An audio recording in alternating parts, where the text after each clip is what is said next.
अस्सलाम वालेकुम। अच्छा जी, हमारी investment appraisal capital investment appraisal पे हमारी डिस्कशन चल रही थी और उसमें कल हमने जो डिस्कशन की थी that was dealing with taxation.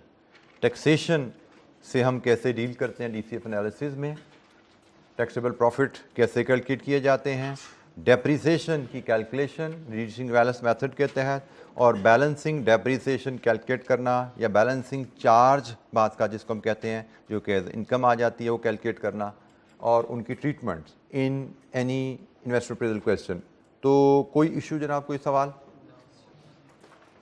अच्छा, जैसे मैंने कल आपसे शेयर किया था प्रीडोमिनेंटली हमारे चैप्टर की जो की एरियाज उस पर डिस्कशन कंप्लीट हो चुकी है। थोड़ी सी डिस्कशन हमारी ज़रूर कुछ रहती है वो सिंकिंग फंड के कॉन्सेप्ट पे, बट उससे पहले हम क्या रहे थे कि ज़रा थोड़ा सा हम दो क्वेश्चन देख लें एग्ज़ाम लेवल जो एरिया हम पढ़ कर चुके हैं कवर, उसके हिसाब से दो क्वेश्चन देखें, फिर हम जो बाकी सिंकिंग फंड वगैरह कॉन्सेप्ट है उस पर बात करेंगे। Then will do few more question. तो क्वेश्चन तो हमारे एजेंडे पे मज़ीद आगे आने हैं इंशाअल्लाह ताला। ये 1 2 3 4 5 6 क्वेश्चन हम आगे चल के मज़ीद करेंगे इंशाअल्लाह ताला before we complete this area. लेकिन आज हमें फ़िलहाल दो क्वेश्चन जो हैं उनकी तरफ तवज्जो करनी है। पहला क्वेश्चन है जी हमारे पास लाड़काना फैब्रिकेशन। ये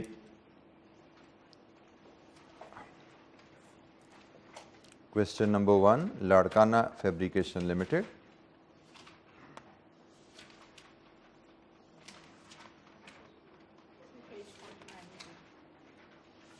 पेज 49 पे पेजेस मेरे पास।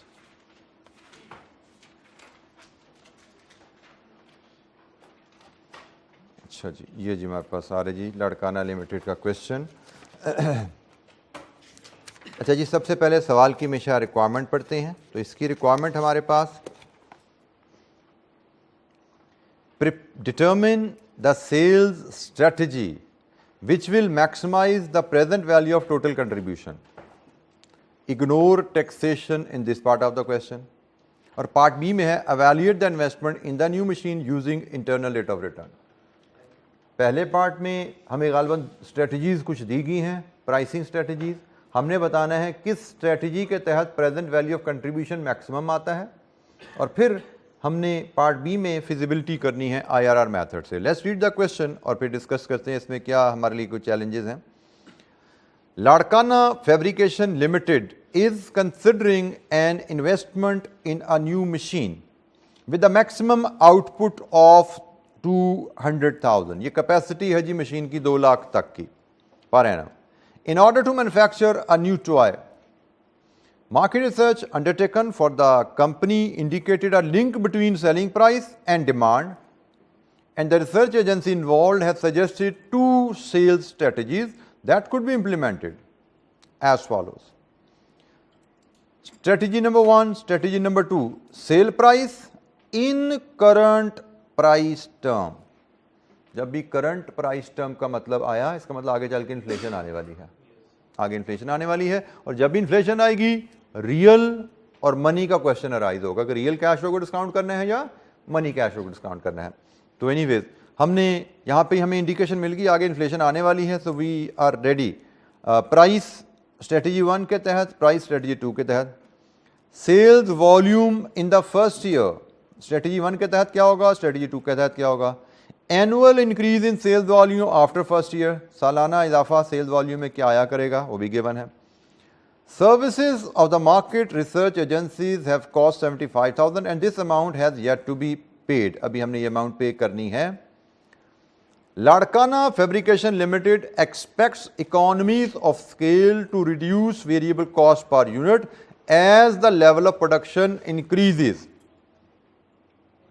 When 100,000 units are produced in a year, the variable cost per unit is expected to be 3 in current price term. For each additional 10,000 units produced in excess of 100,000, a reduction in average variable cost per unit of 0.05 is expected to occur.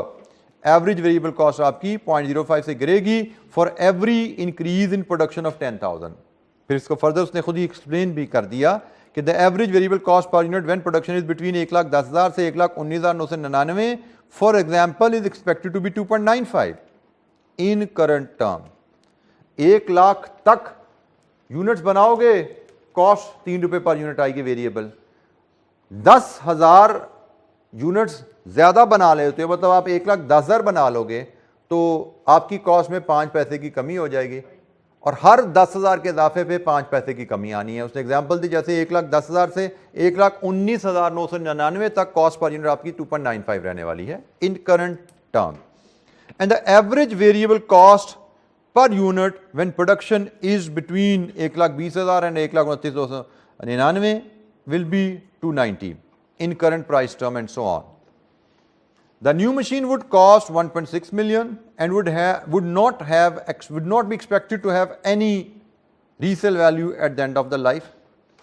Operation of the new machine will cause fixed cost to increase by 110,000 in current price term. Inflation is expected to increase these costs by 4% per annum.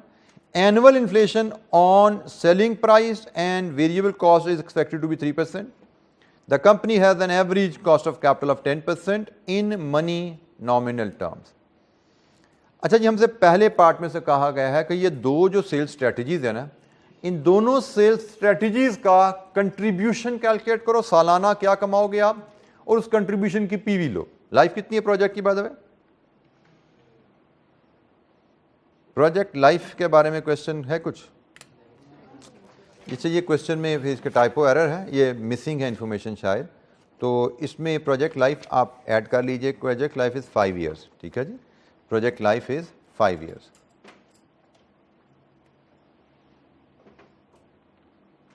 ये typo error है यहाँ पे, project life 5 years.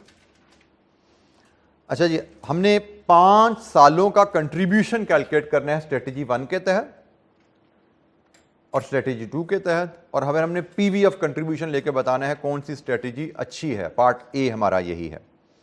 अच्छा जी, हमने सबसे पहली जो चीज़ हमने सीखी हुई है कि जब भी किसी क्वेश्चन में इन्फ्लेशन आ जाए हमें फैसला करना होता है रियल अप्रोच और मनी अप्रोच। हमने कहा था नॉर्मली तो क्वेश्चन मनी अप्रोच से ही होते हैं, एक्सेप्शन जब हम रियल अप्रोच फॉलो करते हैं वो यह है कि कंपनी टैक्सेस ना पे करती हो एंड ओनली 1 इन्फ्लेशन रेट। तो कंपनी टैक्सेस तो पे नहीं करी, टैक्सेस का तो क्वेश्चन में कोई जिक्र नहीं है ना, कोई टैक्स रेट नहीं दिया हुआ, लेकिन इन्फ्लेशन रेट यहाँ पे 2 है। इसका मतलब हमें मनी अप्रोच पे जाना है, हम रियल अप्रोच नहीं कर सकते। मनी अप्रोच का मतलब हमें इन्फ्लेटेड कैश फ्लोज को मनी कॉस्ट ऑफ कैपिटल पे डिस्काउंट करना है। तो मनी कॉस्ट ऑफ कैपिटल तो अवेलेबल है, लेकिन प्राइस और कॉस्ट का डेटा सारा रियल टर्म में है। इसका मतलब हमें उनको इन्फ्लेट करके कैश फ्लोज बनाने हैं और उन इन्फ्लेटेड कैश फ्लोज को इस रेट पे डिस्काउंट करना है। This is our approach. हम मनी अप्रोच से ये सवाल हल करने जा रहे हैं। अच्छा जी, अब हमें हर स्ट्रेटजी का कंट्रीब्यूशन चाहिए। सालाना कंट्रीब्यूशन निकालना है स्ट्रेटजी 1 का, सालाना कंट्रीब्यूशन निकालना है स्ट्रेटजी 2 का, 5-5 साल के ऊपर। कंट्रीब्यूशन निकालने के लिए हमने कहा था जी आपको सालाना कंट्रीब्यूशन निकालने के 2 तरीके होते हैं। एक रेवेन्यू माइनस वेरिएबल कॉस्ट, सालाना रेवेन्यू माइनस सालाना वेरिएबल कॉस्ट, एक तरीका तो यह है। और दूसरा तरीका हमने कहा था हम contribution per unit into unit sold. ठीक हो गया? हमने कहा जी 2 तरीके से हम ये वैल्यूज निकाल सकते हैं। तो इस केस में जो डाटा जिस तरह दिया गया है हमें लगता है contribution per unit into unit sold बेहतर एफिशिएंट अप्रोच है। अच्छा, हमने कहा जी कंट्रीब्यूशन पर यूनिट लेंगे और उसको यूनिट सोल्ड से मल्टीप्लाई करना है। अब कंट्रीब्यूशन पर यूनिट क्या होता है जी? Price minus variable cost. Price available और वेरिएबल कॉस्ट ये बदलती शायद कुछ नजर आ रही है हमें। हाँ, अब लेकिन ये प्राइस भी रियल टर्म में है, वेरिएबल कॉस्ट भी रियल टर्म में है। हमने एक चीज़ तो यहाँ पे जो डिसाइड कर रहे हैं वो ये है कि लेट्स अज्यूम हम स्ट्रेटजी 1 की अगर बात करें, पार्ट ए में स्ट्रेटजी 1 की मैं बात करूं तो मैंने कहा जी मेरा कंट्रीब्यूशन आएगा price less variable cost multiplied with units sold. Sold तो नहीं, सोल्ड तो पास हो जाता है। सेल हम सेल्स लिख लेते हैं, सेल्स इन यूनिट्स। ठीक हो गया? तो यहां से हमें एनुअल कंट्रीब्यूशन मिलेगा और हमें इस एनुअल कंट्रीब्यूशन की over the life present value लेनी है दोनों स्ट्रेटजीज के तहत। अच्छा जी, इशू क्या है कि प्राइस भी हमें रियल टर्म में अवेलेबल है, वेरिएबल कॉस्ट भी रियल टर्म में अवेलेबल है। हमें जबकि ये चीजें चाहिए मनी टर्म में, हमने इन्फ्लेट करना है इनको। अब प्राइस की इन्फ्लेशन और वेरिएबल कॉस्ट की इन्फ्लेशन रेट क्या है? प्राइस की इन्फ्लेशन रेट क्या है? 3%। वेरिएबल कॉस्ट का भी 3% है। 4% फिक्स्ड कॉस्ट की इन्फ्लेशन है, ठीक है। अब इन दोनों का इन्फ्लेशन रेट सेम है। अब तो जैसे देखिएगा, ऑप्शन नंबर 1, दोनों को अलग-अलग इन्फ्लेट कर लो, कंट्रीब्यूशन निकाल लो। और ऑप्शन नंबर 2, क्योंकि दोनों का इन्फ्लेशन रेट सेम है, पहले नेट कर लो, फिर एक दफा इन्फ्लेशन डाल दो। तो बजाय इसके कि दोनों पे अलग-अलग इन्फ्लेशन कैलकुलेट करें फिर नेट करें, तो नेट करके एक दफा इन्फ्लेशन लगा दो। हाँ, अगर इनका प्राइस का इन्फ्लेशन कुछ और होता, वेरिएबल कॉस्ट का इन्फ्लेशन कुछ और होता, तो हमें अलग-अलग इन्फ्लेट करना था, फिर प्राइस माइनस वेरिएबल कॉस्ट करनी थी। तो इस केस में हम पहले मैं इसको चले यहां पे कंप्लीट कर रहा हूं। यहां से मैं कंट्रीब्यूशन पर यूनिट लाऊंगा रियल, और फिर यहां से मैं कंट्रीब्यूशन पर यूनिट ले आऊंगा मनी। और उसके लिए चले मैं एक और यहां पे आसानी कर देता हूं।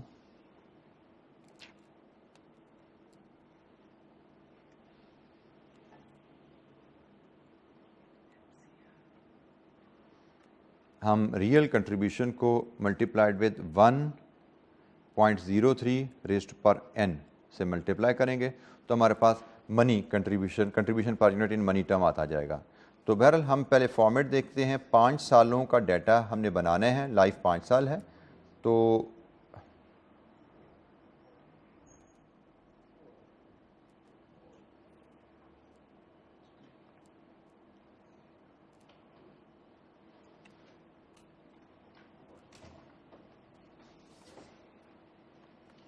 वन, 2, 3, 4, 5। प्राइस स्ट्रेटजी 1 कितनी है जी? 8 पर यूनिट। स्ट्रेटजी 1 में 8 पर यूनिट है। और वेरिएबल कॉस्ट क्या है? उसके लिए मुझे यूनिट्स पहले कैलकुलेट करने पड़ेंगे, क्योंकि मेरी वेरिएबल कॉस्ट तो यूनिट्स पे डिपेंडेंट है ना। तो यूनिट्स हमारे स्ट्रेटजी 1 के तहत जो आ रहे हैं, स्ट्रेटजी 1 में हमें बताया गया जी पहले साल आपने बेचने हैं 1 लाख यूनिट्स, और उसके बाद इसमें 5% पर एनम इंक्रीज है। तो दूसरे साल कितने यूनिट्स बेचोगे? 105। तीसरे साल 110, 250। चौथे साल 115, 753। और पांचवें साल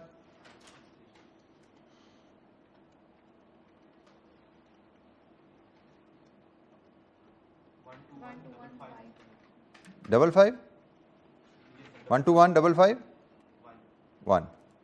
ये जी हमारे पास सेल्स आ गई। अब इस सेल्स को सामने रखते हुए हम वेरिएबल कॉस्ट निकालते हैं। हमें बताया गया है अप टू 110,000 हमारी वेरिएबल कॉस्ट 3 रुपये ही रहने वाली है। बल्कि सॉरी, ये तो जी 762 एंड 5 का ये ठीक है 121,551। अच्छा जी, वेरिएबल कॉस्ट हमें बताया गया है रियल टर्म में। अभी हम सारा डाटा रियल टर्म में ले रहे हैं।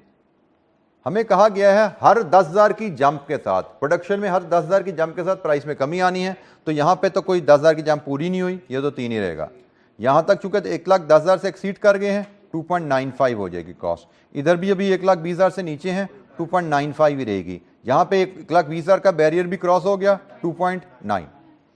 तो जनाब sales minus variable cost real term में डाटा है। हमारा contribution per unit real term में आता है 5, 5.05, 5.05 एंड 5.10।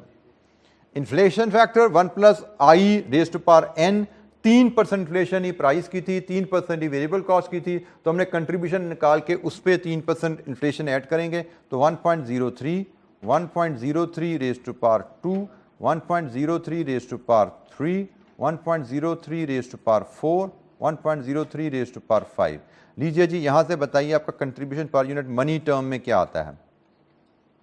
Like 5.15 ji. नेक्स्ट जी 5.52 68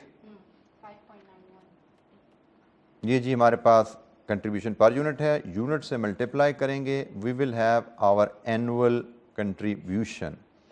सारी वैल्यूज़ हम रुपीज़ में ले रहे हैं, तो 5.15 इंटू 100,000 515,000। Next 5565 00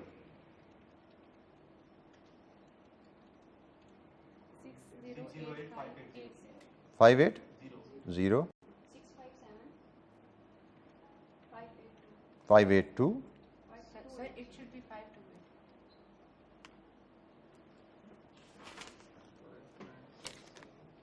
657 528 Yes, sir. जी। नेक्स्ट 718,366. लीजिए जी, ये हमारा एनुअल कंट्रीब्यूशन मनी टर्म में आ गया है। हमसे कहा गया है कि पीवी ऑफ कंट्रीब्यूशन दोनों स्ट्रेटजीज का कैलकुलेट करना है। तो स्ट्रेटजी 1 के तहत हमारा कंट्रीब्यूशन क्या है और इसकी पीवी, क्योंकि ये नॉमिनल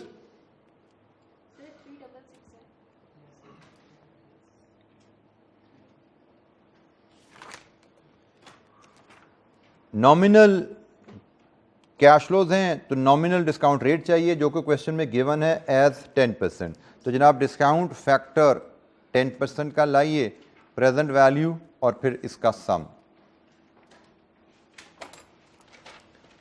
जी। 10% का फैक्टर 0.909 0.826 0.751 683 621 मल्टीप्लाई करेंगे हर कंट्रीब्यूशन को, हर साल का कंट्रीब्यूशन उसके रेलिवेंट प्रेजेंट वैल्यू फैक्टर से। तो जनाब पहली वैल्यू 515,000 इंटू 0.909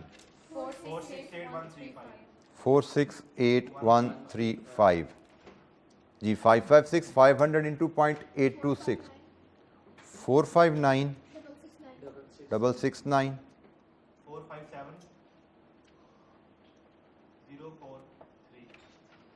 जी। नेक्स्ट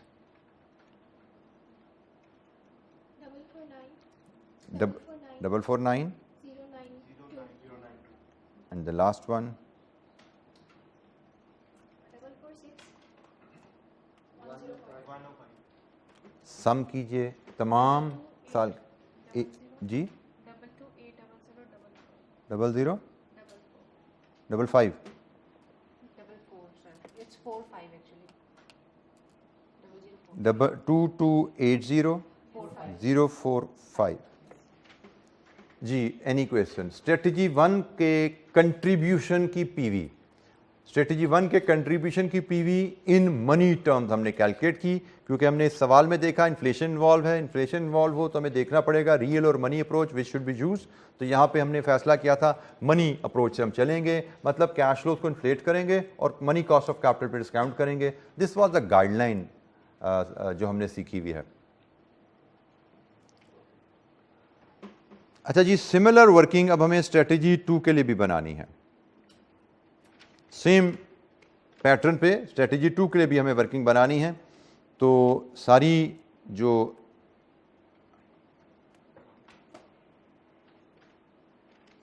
डिस्क्रिप्शन आइटम्स यही हमारी रिपीट होंगी।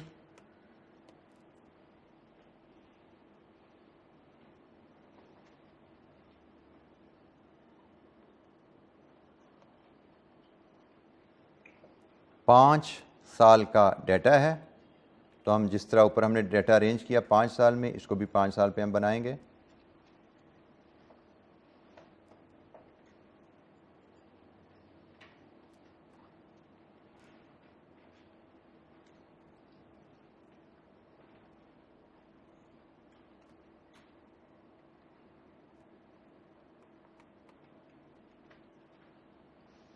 प्राइस स्ट्रेटजी 2 की क्या है जी? 7 रुपीज़ पर यूनिट स्ट्रेटजी 2 की हमारी प्राइस है। वेरिएबल कॉस्ट के लिए हमें वॉल्यूम चाहिए होगा। Sir, it's increasing by 15%.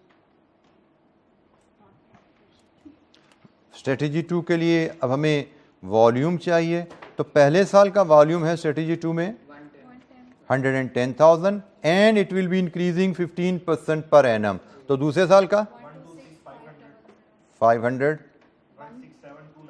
1 नहीं बेटा किधर पहुंच गए हो 145 475 and 15% increase 167 296 and the last one 192 391। अच्छा यहाँ पे एक चीज़ आपने जो तवज्जो करनी है, सारे ठीक हैं जी फैक्टर? एक चीज़ जो मैं रजिस्टर करवाना चाहता हूँ वो, इसने एक जुमला यहाँ पे लिखा था कैपेसिटी। हम जो मशीन लगा रहे हैं उसकी मैक्सिमम कैपेसिटी 2 लाख यूनिट्स है। इसकी इम्प्लीकेशन इस सवाल में तो नहीं आई। आती तो क्या होती कि अगर हमारी यहाँ पे 15% इंक्रीज़ करते करते ये 2,10,000 आ जाता ना, तो हमने यहाँ पे 2,10,000 नहीं लिखना था यहाँ पे, क्योंकि हम 2 लाख से ज़्यादा बना ही नहीं सकते। 15% बढ़ते बढ़ते डिमांड बेशक बढ़ जाए मार्केट में, बट हम 2 लाख से ज़्यादा बना ही नहीं सकते, तो हमारी सेल 2 लाख से ज़्यादा नहीं होगी। तो यहाँ पे तो हमारी सेल 2 लाख के अंदर ही रही, वो इशू अराइज यहाँ पे नहीं हुआ। लेकिन ऐसा इशू आता तो 2 लाख की जो डिमांड है, जो कैपेसिटी है, वो यहाँ पे कैसे रिफ्लेक्ट होती, वो पॉइंट में आपकी तो जो मैं लाना चाह रहा था। तो जनाब अब हम इसके मुताबिक वेरिएबल कॉस्ट लेते हैं। हमें कहा गया है कि जब हम यूनिट्स 1,10,000 बनाएंगे तो हमारी वेरिएबल कॉस्ट तो रहेगी 2.95। 1 लाख तक हमारी कॉस्ट तो 3,000 है, लेकिन जैसे ही हम 1,10,000 को टच करते हैं, उसने बिल्कुल हमें क्वेश्चन में क्लियरली एग्जाम्पलीफाई करके समझाया हुआ है कि जब प्रोडक्शन आपकी 1,10,000 और 1,19,999 के दरमियान है तो वेरिएबल कॉस्ट आपकी 2.95 है। अगर आपकी प्रोडक्शन 1,20,000 और 1,29,999 के दरमियान है तो आपकी वेरिएबल कॉस्ट मजीद 5% कमी, 5 पैसे कमी के साथ 2 रुपये 90 पैसे है। तो इस असूल को फॉलो करते हुए हम वेरिएबल कॉस्ट डिटर्मिन करें तो जनाब यहाँ पे तो 1,10,000 टच हो गया, 2.95 आया। ये 10,000 का एक और स्टेप लग गया तो 2.9 आ गया। यहां से यहां तक 10,000 के 2 स्टेप लग गए तो ये 2.8 आ गई, और यहां से यहां तक फिर 2 स्टेप हैं 150 160 2.7, और यहां से यहां तक 10,000 के 70 80 90 3 बैरियर बीच हो गए ना, तो 2.55। ऐसा ही है जी, इसको ज़रा देख लीजिए। 2.95 से कहानी शुरू हुई, 2.9 पे आए, 2.8 पे आए, 2.7 पे आए और 2.55 पे हमारी वेरिएबल कॉस्ट गई।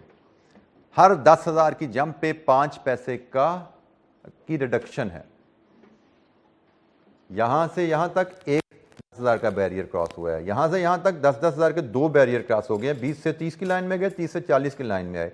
यहां से यहां तक फिर 2 बैरियर क्रॉस हुए हैं, 40 से 50 की लाइन में, 50 से 60 की लाइन में। यहां से यहां तक 10,000 के 3 बैरियर क्रॉस होते हैं, 60 से 70, 70 से 80, 80 से 90, तो 15 पैसे कम हुए। लीजिए जी, यहां से कंट्रीब्यूशन पर यूनिट लाइए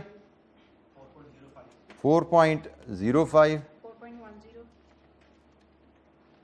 4.10, 4.20, 4.30, 4.45, और इन्फ्लेशन का फैक्टर वही है 1.03, 1.03 raise to power 2, 1.03 raise to power 3, 1.03 raise to power 4, 1.03 raise to power 5। लीजिए जी, यहाँ से बताइए contribution per unit money term में। सर 4.17, 4.17, 4.35, 35, 4.59, 4.59, 4.84, 4.84। 5.16। जी जनाब, एनी क्वेश्चन? हमें contribution per unit second strategy के तहत हमारा रियल टर्म में विदाउट इन्फ्लेशन क्या आता है?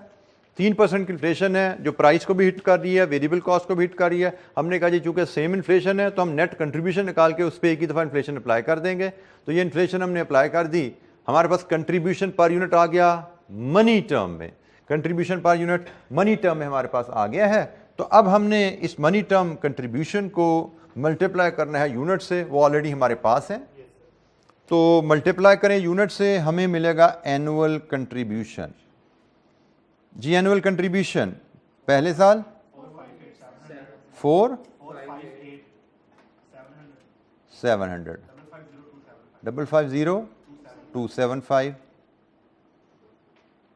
667 730 730 809 713 992 738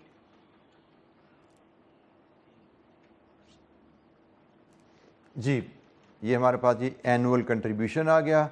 इस एनुअल कंट्रीब्यूशन को भी हमने 10% पे डिस्काउंट करने हैं, पीवी लेनी है और फिर इसका सम। ये कंप्लीट कीजिए, इसका सम बताइए क्या आ रहा है जी। हमें पीवी का सम चाहिए। स्ट्रेटजी नंबर 2 के तहत पीवी का सम क्या आता है?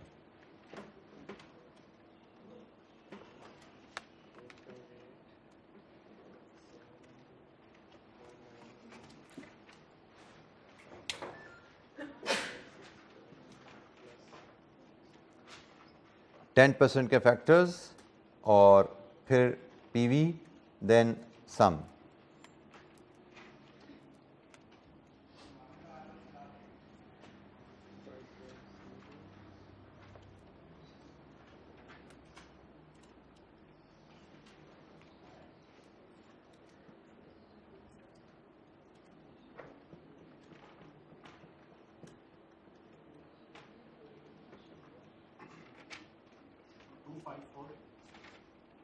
टू फाइव फोर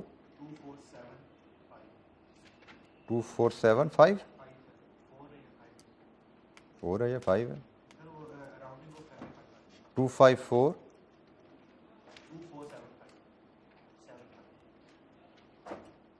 लीजिए जी, ये हमारे पास स्ट्रेटजी 2 का कंट्रीब्यूशन की पीवी। इस कैलकुलेशन को चेक कर लीजिए। किसी स्टूडेंट को कोई दिक्कत है, किसी कैलकुलेशन की लॉजिक या बेसिस नहीं पता तो पूछिए।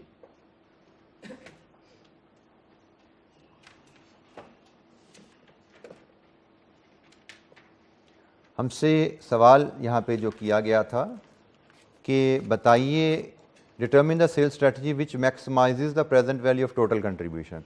तो टोटल कंट्रीब्यूशन की प्रेजेंट वैल्यू जो मैक्सिमाइज हो रही है वो स्ट्रेटजी 2 में हो रही है। ठीक है जी, तो हम यहाँ पे आंसर लिखेंगे strategy 2 maximises present value of total contribution.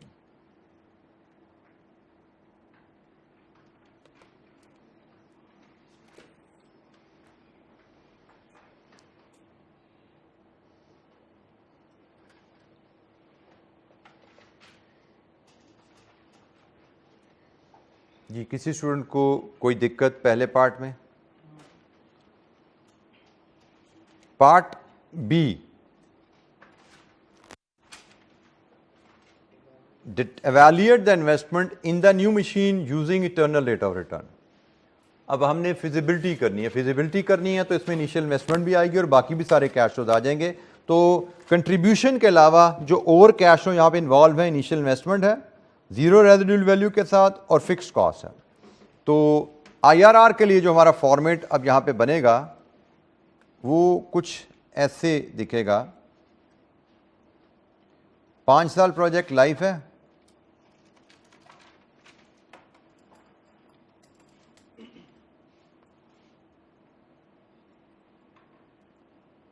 Zero में इन्वेस्टमेंट है। ये क्वेश्चन विदाउट टैक्सेस है, इसमें टैक्सेस नहीं इन्वॉल्व।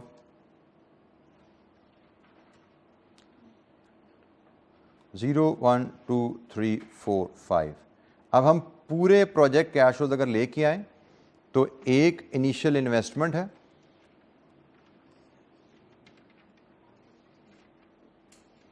एक हमारे पास कंट्रीब्यूशन है, एक हम फिक्स कॉस्ट ले आएंगे, कोई टैक्सेस नहीं है, कोई अदर सिलसिला नहीं है, यहाँ पे हम टोटल ले लेते हैं।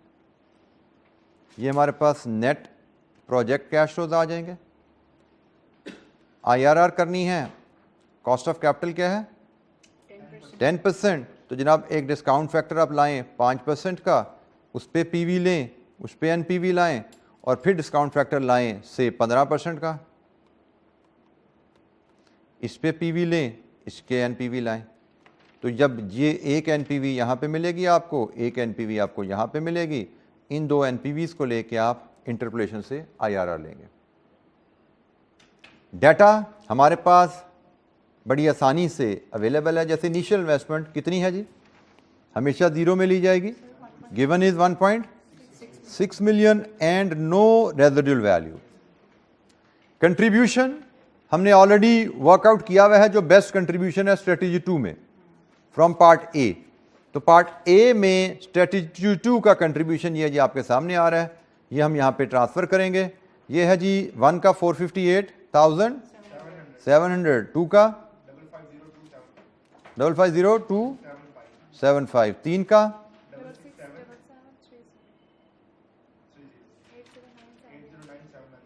79713, 713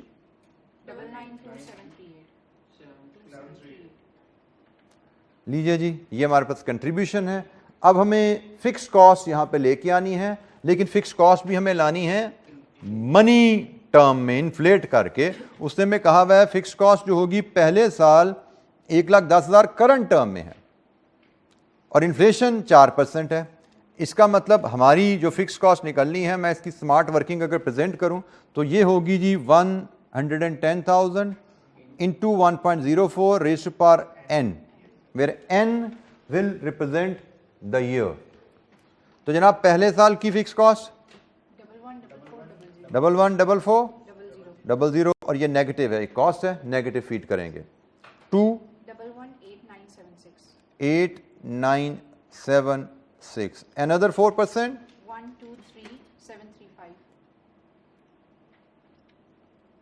another 4%, 128,684 and the last value 133,832। जी जनाब, ये कंट्रीब्यूशन स्ट्रेटजी 2 से हमने लिया था पार्ट ए में। इनिशियल इन्वेस्टमेंट भी ले ली, फिक्स कॉस्ट भी ले ली, क्योंकि अब प्रोजेक्ट की फिजिबिलिटी करनी है, प्रोजेक्ट का आईआरआर डिटरमिन करना है। तो प्रोजेक्ट के कंप्लीट कैश फ्लो लेने हैं, प्रोजेक्ट के तमाम investing and operating cash flow लेने हैं। इन्वेस्टिंग कैश फ्लोज में सिर्फ इनिशियल इन्वेस्टमेंट है, रेजिडुअल वैल्यू 0 है, और ऑपरेटिंग कैश फ्लोज में कंट्रीब्यूशन और फिक्स कॉस्ट। कंट्रीब्यूशन ऑलरेडी हमने स्ट्रेटजी 2 का फाइनलाइज कर लिया था पार्ट ए में, फिक्स कॉस्ट यहाँ पे कैलकुलेट करके उसको भी फीड कर दी।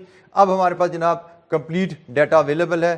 कैलकुलेशन परफॉर्म कीजिए जी, यहाँ से सम कीजिए इस कॉलम का, 5% पे डिस्काउंट कीजिए, 15% पे डिस्काउंट कीजिए, मुझसे एनपीवी शेयर करें, मुझसे आईआरआर शेयर करें। Complete the question.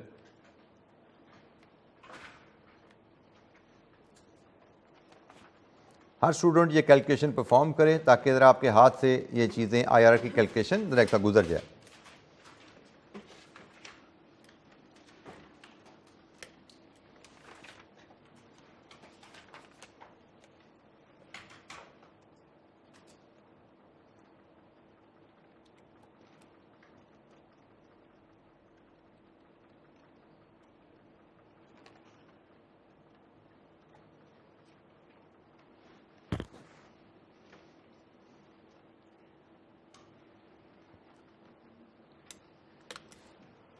टेबल बनाइए, बेशक यहीं से ऑनवर्ड, अगर पूरा क्वेश्चन ड्रॉ नहीं किया तो यहीं से ऑनवर्ड इसको कैश फ्लोज का टोटल से ऑनवर्ड परफॉर्म कीजिए।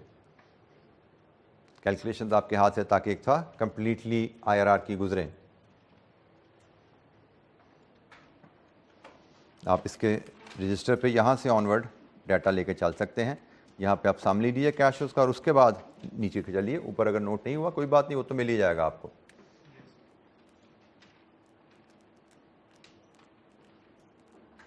और मैंने रेट्स दो दिए वो जो आंसर से डिफरेंट है, सिर्फ इसलिए ताकि आप सबकी कैलकुलेशन हो जाए, मैच हम कर सकें आंसर। अदरवाइज़ तो हम कोई भी दो रेट ले सकते थे।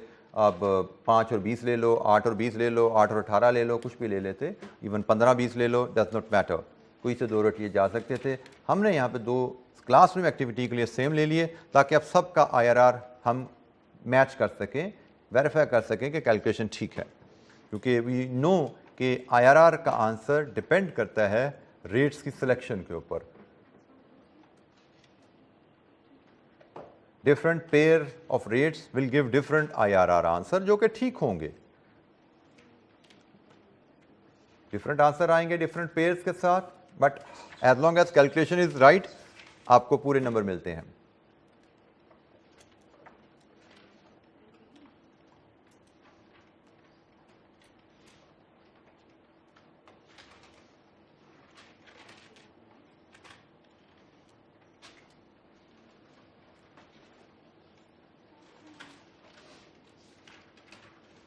नेट कैश फ्लो बोलिए, जीरो में तो आ गया 1.6 मिलियन। 1 का क्या है? 2 3 4 681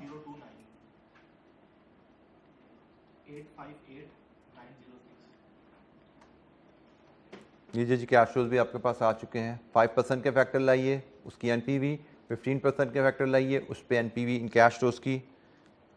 जैसे जैसे कुछ स्टूडेंट वैल्यूज एनपीवीज की कैलकुलेट करें, मुझसे शेयर करें।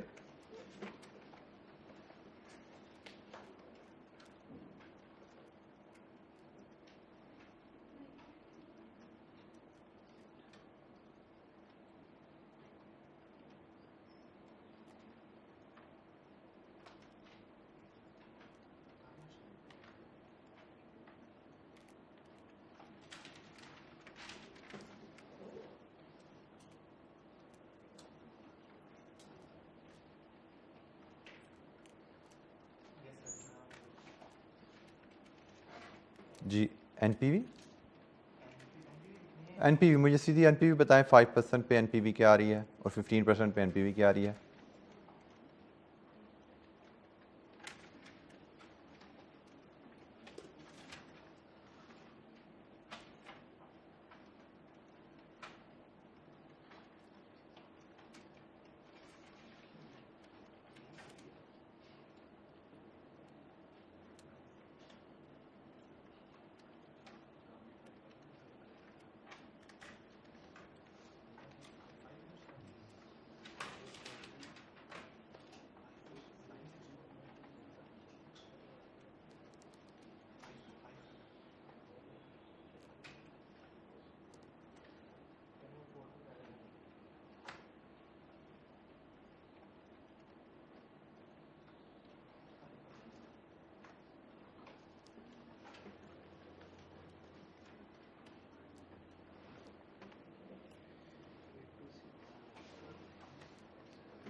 Positive 822 843 8 822 843 843 positive.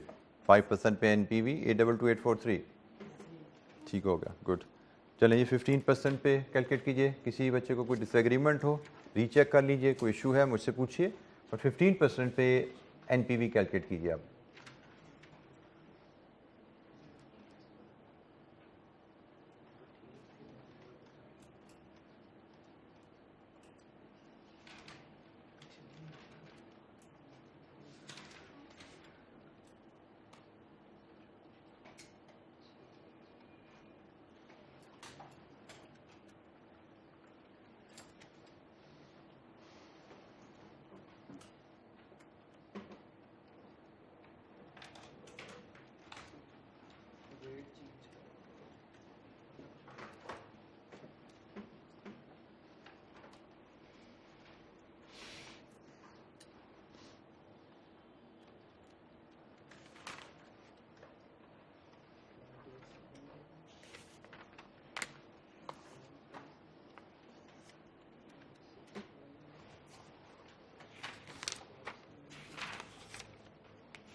Double 4 positive.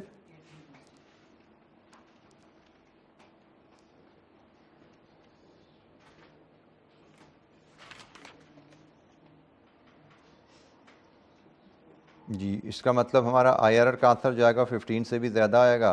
ये वेरीफाई कीजिए एनपीवी ठीक है जी। ये मेरी 1,999,777 आ रही है positive। 1,999,777 पॉजिटिव। जी कोई और वॉलंटियर?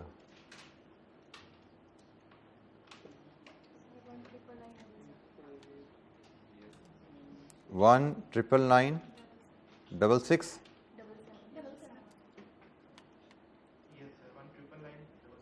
77। बेटा आप अपनी कैलकुलेशन चेक कीजिए, ये हमारे पास ये भी पॉजिटिव है। अब हम इंटरपोलेशन का फार्मूला लगाते हैं, which is IRR is equal to lower interest rate plus NPV at lower interest rate divided with NPV at lower interest rate minus NPV at higher interest rate into higher interest rate minus lower interest rate. IRR should be greater than 15. देखिए क्या आ रही है ये IRR जी 18.21%। ये जी हमारे पास IRR है 18.21%। अगर हम एग्जामिनर सोल्यूशन देखें तो एग्जामिनर ने 10 और 20 का रेट यूज़ किया और उसकी IRR 19.5% शायद आ रही है, तो ये भी ठीक है, ये भी ठीक है। IRR में हमने जो डिस्कस किया हुआ है रेट्स की सिलेक्शन के हिसाब से आपका आंसर आता है, तो आपने जो रेट्स सिलेक्ट किए उसके हिसाब से आपका आंसर आ गया। इट में वेरी, कोई इशू नहीं है हमें इसमें जी। एनी क्वेश्चन, कोई सवाल?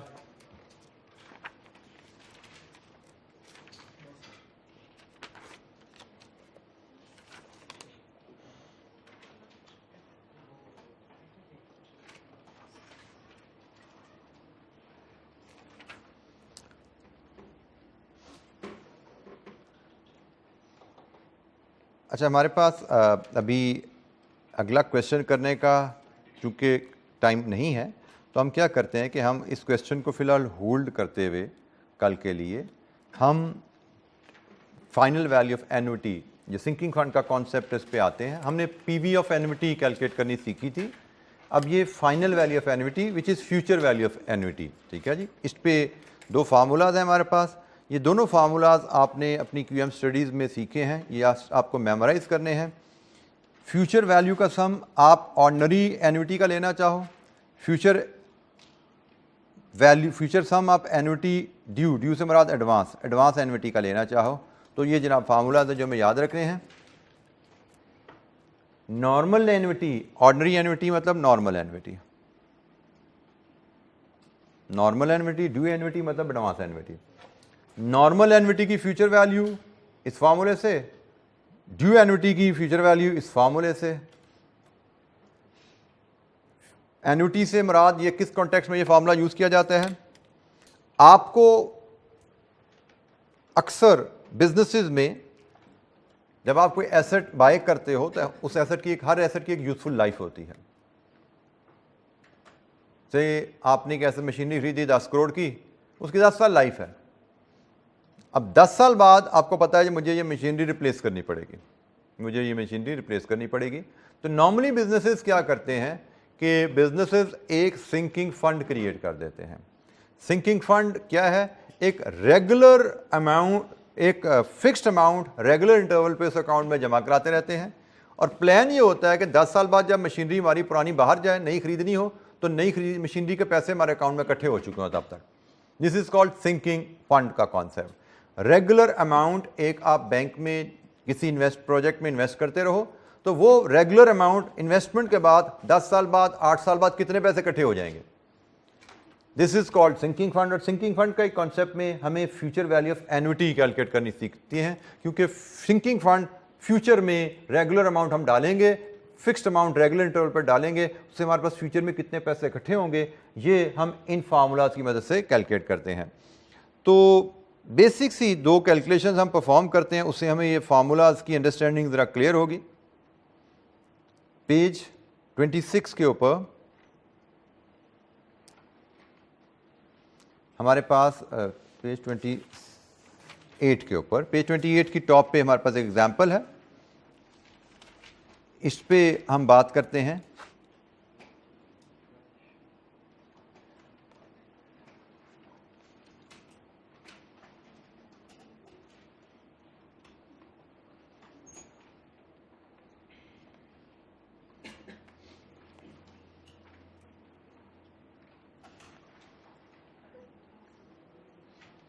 अच्छा जी, सिंपल सी कैलकुलेशन है, कोई लंबी चौड़ी इसमें डिस्कशन नहीं है, हम इसको यहीं से अगर फॉलो करें।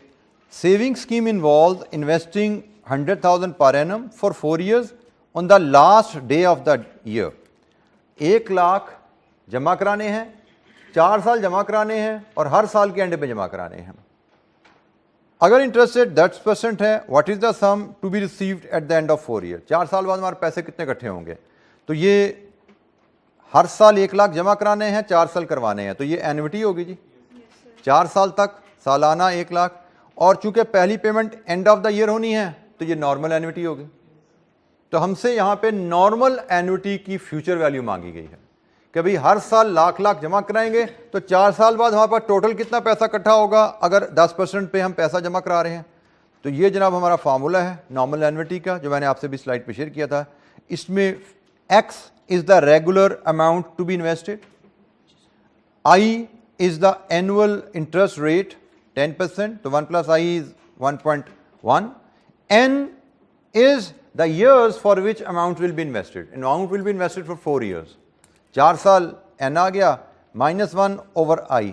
जनाब इसको सॉल्व करें तो जनाब हमारा जवाब आ रहा है 464,100 कि अगर हम हर साल 1 लाख जमा कराएं, 4 साल तक करवाते रहे end of the year, end of last day of the year के हिसाब से, तो नॉर्मल एन्युटी का सम हमें मांगना है। उनसे कहा गया 4 साल बाद कितना पैसा इकट्ठा होगा, तो हमें फ्यूचर वैल्यू चाहिए एक एन्युटी की, नॉर्मल एन्युटी की। नॉर्मल एन्युटी का फ्यूचर वैल्यू कैलकुलेट करने का फार्मूला, इसमें वैल्यू फीड करें तो हमें इंफॉर्मेशन मिल गई 4 साल बाद हमारे पास बैंक में कितने पैसे इकट्ठे होंगे।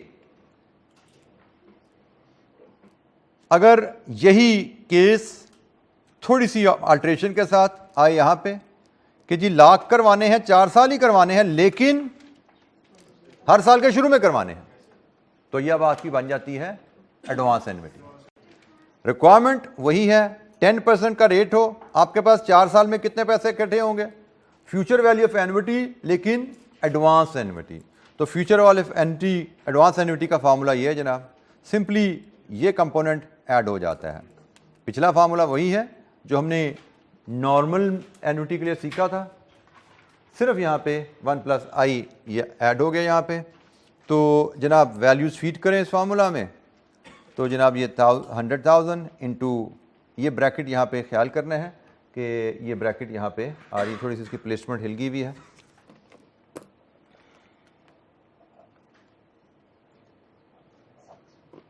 तो जनाब यहाँ से हम देखते हैं हमारे पास पैसे इकट्ठे हो जाएंगे 5,10,000। अगर हम लाख रुपया ही इन्वेस्ट करें, 4 साल तक इन्वेस्ट करें, लेकिन साल के शुरू में इन्वेस्ट कर दिया करें, तो हमारे पास 4 साल में 5,10,510 रुपये इकट्ठे हो जाएंगे। यही कॉन्सेप्ट जो है फ्यूचर वैल्यू ऑफ एन्युटी का, यही कॉन्सेप्ट सिंकिंग फंड में यूज़ किया जाता है, क्योंकि वहाँ पे हमने रेगुलर इंटरवल से फ्यूचर पे हम कुछ सम इकट्ठी करना चाहते हैं।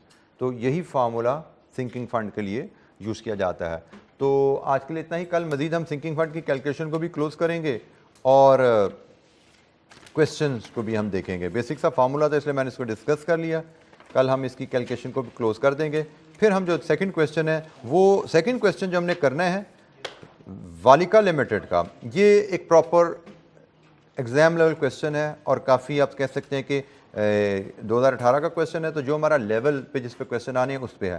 पहला क्वेश्चन मैं डिस्कस किया लाड़काना का, that was a relatively straight forward simple question, जिसमें कोई बहुत ज़्यादा एडजस्टमेंट नहीं थी, सिर्फ इन्फ्लेशन इन्वॉल्व थी। लेकिन अब जो हम क्वेश्चन देखेंगे क्वेश्चन नंबर 2 कल इंशाअल्लाह, उसमें गालबन में भी वर्किंग कैपिटल भी शायद हो, उसमें इन्फ्लेशन भी हो, उसमें टैक्सेशन भी हो, उसमें काफ़ी कुछ टेस्ट होने वाला है। एक प्रॉपर एक स्टैंडर्डाइज एक क्वेश्चन है, अच्छा क्वेश्चन है, जिसको हम कल देख रहे होंगे।